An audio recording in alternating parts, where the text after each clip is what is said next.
When you start teaching yoga online, you realize how much you need to understand the tech side of things.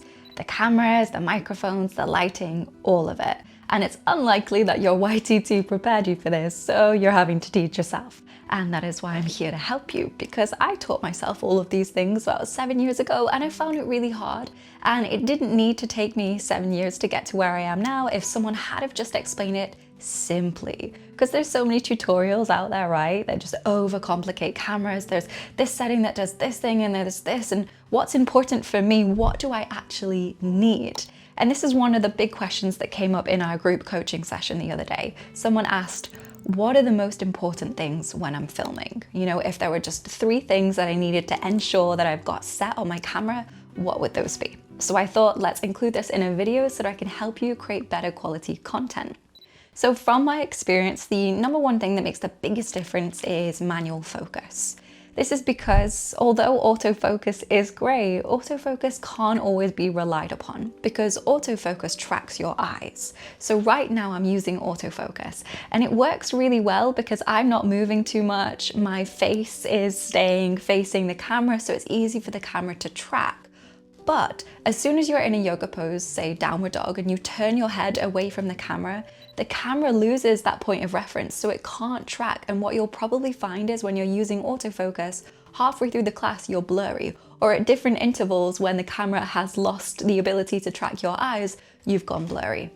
And there is nothing more disheartening or discouraging than when you sit down, you're excited to edit a class that you feel went really well, and then you realize that half of it is blurry. So let me save you that disaster and teach you about manual focus. It doesn't need to be challenging. I think a lot of people are scared about it because it seems like this technical thing, but it really isn't. One thing that you can do when you are filming, place an object on your mat. I really like to use a book, something with letters, maybe my microphone box. You can use anything.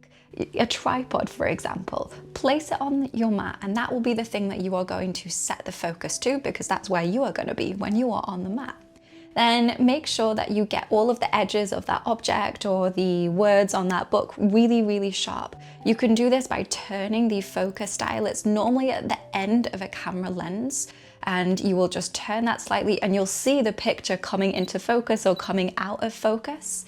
If you're working on a Canon and it's a more recent Canon, you can normally switch to manual focus by just switching a little switch on the side of the lens. So look out for that. If you're using a different type of camera, then I'm sorry, I don't have experience with those. I have been a Canon girl for a very long time. Just quickly, we are bringing back the business training for yoga teachers because there was so many people saying that they missed the last one and they wanted me to do it again. So the link will be in the description down below if you want to come and join us for it. Back to the video. The second is color. And this is what really makes a shot, I think, because yes, focus is important, but color brings a shot to life. Like, I have so many intentional colors in this video because I know, for one, blue is opposite of the color wheel to yellow. So whenever I wear blue in here, it just creates this harmony within the colors that works really well. If I wear perhaps red, for example, it just doesn't work as well. So simple things like this really matter, and you can be intentional about the clothes that you wear, but you can also be intentional about the way you set the colors on your camera. So similar with the way that I did not recommend autofocus, I do not recommend auto white balance, because then the camera is going to try to figure out the way you want the colors to be, and it might not be how you want it to be. And yes, you can change it when you go and edit it, but I always think it's best to start with getting the best footage that you can out of the camera instead of trying to salvage it afterwards. So this is why I like to work with the Kelvin scale. This is basically a color temperature scale. You know, one end it's really blue and the other end it's really yellow. And what I tend to aim for is to try to set it in the middle. So there's a range on the Kelvin scale. I think it's about 5,200, something like this, to 6,500. And this is the daylight scale. So this is typically where I try to set. And then I will just bump it a little bit more towards the yellows or a little bit more towards the blues, depending on my surroundings. So for example, in this situation, because there's a lot of yellow in here, If I have it too far towards the yellows, I start to look like an Oompa Loompa. So I have to add in a little bit more blue to balance the shot. And this is why working with this Kelvin scale is really great, because you educate yourself about color. You're not having the camera just do it for you, but you're using your eye, and you're also able to add a little bit of an aesthetic. So you might notice in some films, a lot of films will have a certain aesthetic. If it's like moody, maybe it's a lot of blue.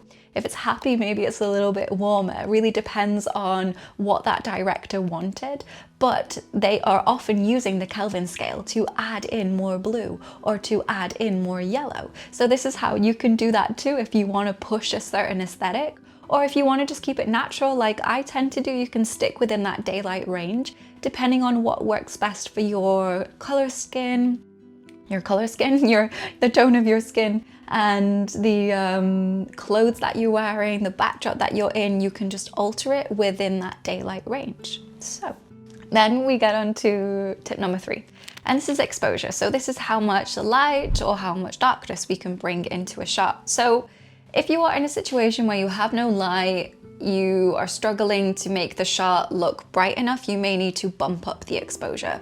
Nothing wrong with that, I do it all the time, but I recommend to do it conservatively.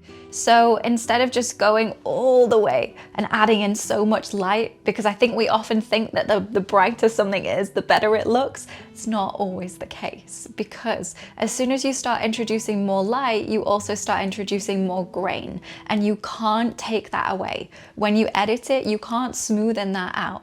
Again, this is why it's really important to get the best image that you can straight out of the camera, so that you're not having to do so much work in the edit. So on a Canon, we normally have this little button at the bottom of the screen when you are recording, and it's got a 0 with a plus and a sun symbol for light. And I think it goes 0 is at the center, and then I think you can go up to 3 either end. So 3 to the light, 3 to the dark. I would say don't go any more than 1 on each side, because you can't salvage it. It's so difficult to bring that back if you need to tone down that light in the edit, or if you need to reintroduce more light. You know, if you've taken it really far down, if you've been shooting in a really bright environment where it's midday sun and you need to add in more darkness, just do it conservatively. So that's why I say don't go any more than 1. Normally I am going up just like 1 or 2 notches, and that's enough for me. And I wanted to share this with you because there has been so many pieces of footage that you have never seen, that I've just never been able to share because I ruined them because of my camera settings, because I was not conservative. So if there's anything else that I can pass on in this video, it's just to err on the side of caution with these settings, because you can always add more in the edit, but if it's baked into the footage, you cannot change that, right? So be conservative. Anyways, I hope that this has helped simplify what's actually needed for the camera setup, because in my experience, that's all I've used. For the last 2 years now, I think my camera quality's been pretty decent. And you get to a certain quality where you don't need it to be any better. You know, like the average person who is not dealing with cameras every day cannot tell when that quality gets like the tiniest bit better. Only you can tell. So you get to a certain point where it's just not necessary anymore. But these are the 3 things that will get your video quality to the point where you need it to be, so that then you can relax and you can go, okay, ticked that off, that's easy now, I can go and focus on something else. So I really hope that this video has helped save you some time. And if you need more help with the content creation, social media, maybe even the marketing, offers and time management side of teaching, then I'm doing another round of our business training for yoga teachers. It's the 2nd time that we're doing this training, because there was so many people that wanted me to bring it back, because I'm sharing so many techniques like this that are going to help make teaching online easier for you and make the business side of teaching so much more doable. So if you're needing a little bit of help, the link will be in the description below. I can't wait to help you out. I'll see you there.